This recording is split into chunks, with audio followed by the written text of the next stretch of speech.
metsa lähed rõõmuga, aga välja tuled vihaga. Kevadel saame me kaskidelt mahla, suvel saame lehti, talvel küttepuid, aga mul on tunne, et ma olen kaske alahinnanud.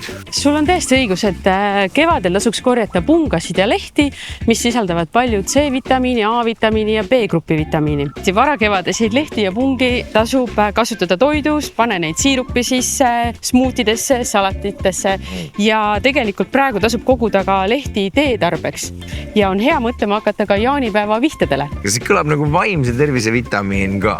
No just. Vaata, kas sellised kärevad?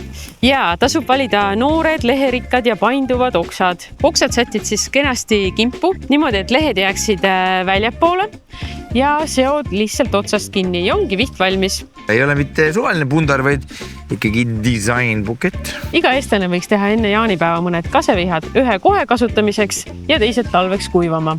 Näed, sellise tegin, on viha moodi. Minu meelest väga hea jaaniviht.